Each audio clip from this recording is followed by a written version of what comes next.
നമ്മുടെ ഭാഷയ്ക്കും സാഹിത്യത്തിനും സംസ്കാരത്തിനും നിരവധികളായിട്ടുള്ള അതുല്യമായ സംഭാവനകൾ ചെയ്ത ജീനിയസായ മലയാളത്തിൻ്റെ എഴുത്തുകാരൻ MT, അദ്ദേഹത്തിൻ്റെ ദൂര യാത്ര ഇവിടെ അവസാനിപ്പിക്കുകയാണ്.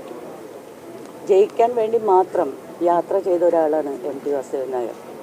ആദ്യത്തെ ചെറുകഥയിലെ ആഗോള പുരസ്കാരം നേടിക്കൊണ്ടാണ് അദ്ദേഹം തൻ്റെ സാഹിത്യത്തിൻ്റെയും സാംസ്കാരിക ജീവിതത്തിൻ്റെയും എഴുത്തിൻ്റെയും ഒക്കെ വഴികൾ ആരംഭിക്കുന്നത്. അത് ജ്ഞാനപീഠം പുരസ്കാരത്തിലെത്തുകയും അവിടെ നിന്ന് വളരുകയും വികസിക്കുകയും ചെയ്തു.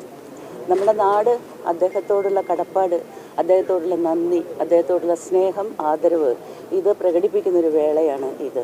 തീർച്ചയായിട്ടും അദ്ദേഹത്തിൻ്റെ ജീവിതം അതിസമ്പന്നമായിരുന്നു, സമ്പൂർണ്ണമായിരുന്നു എന്ന് നമുക്ക് പറയാം. കൈവച്ച മേഖലകളിലൊക്കെ വിജയിക്കുന്ന ഒരാൾ എന്ന അത്ഭുത പ്രതിഭാസമാണ് MT വാസുദേവൻ നായർ തൻ്റെ ജീവിതത്തിലൂടെ നമുക്ക് കാണിച്ചു തന്നത്. അദ്ദേഹത്തിൻ്റെ സാഹിത്യം, എഴുത്ത്, സിനിമ, അതുപോലെ തന്നെ വ്യാപരിച്ച മേഖലകൾ, വഹിച്ച ഔദ്യോഗിക സ്ഥാനങ്ങൾ, ഒരു പത്രാധിപർ എന്ന നിലയിൽ അങ്ങനെ വഹിച്ച എല്ലായിടങ്ങളിലും തന്നെ അതുല്യമായിട്ടുള്ള തിളക്കം അദ്ദേഹം കേരളത്തിന് സമ്മാനിച്ചു. നമുക്കറിയാം, അദ്ദേഹത്തിൻ്റെ ഒരു സാംസ്കാരിക ജീവിതം കൊണ്ട് മാത്രമല്ല, അതിനിർണായകമായ കേരള സമൂഹത്തിൻ്റെ ജീവിതത്തിൽ നടത്തിയ ഇടപെടലുകൾ നമുക്ക് വഴികാട്ടിയായിരുന്നു. പ്രത്യേകിച്ച് എനിക്കൊക്കെ അദ്ദേഹത്തിൻ്റെ കൂടെ മാറാട് കലാപമുണ്ടായ സമയത്ത് സമാധാന സന്ദേശവുമായി അദ്ദേഹം മുന്നേ നടന്നപ്പോൾ അതിൻ്റെ പിന്നാലെ ഓരം ചേർന്ന് പോകാൻ എനിക്ക് അവസരം ലഭിക്കുകയുണ്ടായി. അതൊക്കെ ഹൃദയത്തിൽ നമ്മൾ സൂക്ഷിക്കുന്നത് നമുക്ക് ഈ സമൂഹത്തിൽ എന്ത് ചെയ്യാനുണ്ട് എന്ന പാഠം അദ്ദേഹം തന്നതിൽ നിന്ന് തന്നെയാണ്.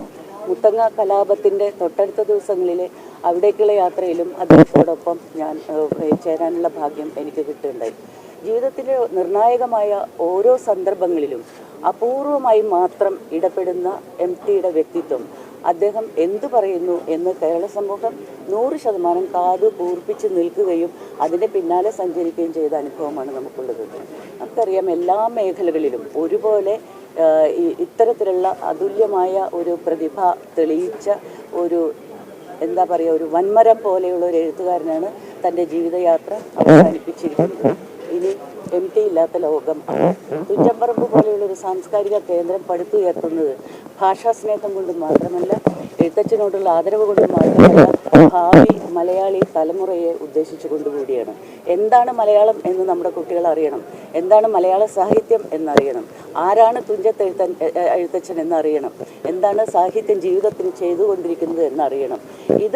ഈ അറിവിലേക്കായിട്ടാണ് അദ്ദേഹം അത്തരത്തിലുള്ളൊരു സാംസ്കാരിക സ്ഥാപനം പടുത്തുയർത്തിയത്. ഈ സാംസ്കാരിക സ്ഥാപനത്തിൻ്റെ നടത്തിപ്പാകട്ടെ മറ്റാര് വിചാരിച്ചാലും ഇത്രയും ശക്തമായി, ഇത്രയും ജനാധിപത്യപരമായിട്ട് മുന്നോട്ട് കൊണ്ടുപോകാൻ കഴിയില്ല എന്ന് തന്നെയാണ് ഞാൻ വിശ്വസിക്കുന്നത്. അവസാനമായി ഒരു വാക്കുകൂടി, അദ്ദേഹത്തിൻ്റെ നിലപാടിൻ്റെ ശക്തി. തൻ്റെ ശരീരം പൊതുദർശനത്തിന് വെക്കണമെങ്കിൽ എവിടെയെല്ലാം വെക്കേണ്ടി വരും.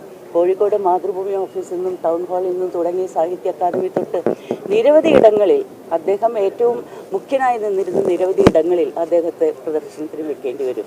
അവിടെ തൻ്റെ സിത്താര എന്ന് പറയുന്ന വീട്ടിലേക്ക് അനേകായിരം തവണ നമ്മളൊക്കെ വളരെ സന്തോഷത്തോടുകൂടി ചെന്ന് സന്ദർശിക്കുകയും അദ്ദേഹത്തിൻ്റെ ഒപ്പം ഇരിക്കുകയും അദ്ദേഹത്തിൻ്റെ കാൽ തൊട്ട് വണങ്ങുകയും ഒക്കെ ചെയ്തിരുന്ന ആ ഇടത്തിൽ തന്നെയായിരിക്കണം എല്ലാവരും എത്തേണ്ടത് എന്ന ഒരു നിലപാട് അദ്ദേഹം എടുത്തതിൻ്റെ ഒരു പ്രത്യേകത. ആരാണ് MT, എന്താണ് MT എന്ന് നമ്മളോട് മരണത്തിലും പറയുകയാണ്. അദ്ദേഹത്തിൻ്റെ ഈ അന്ത്യയാത്രയുടെ മുമ്പേ പ്രണാമം അർപ്പിക്കുക.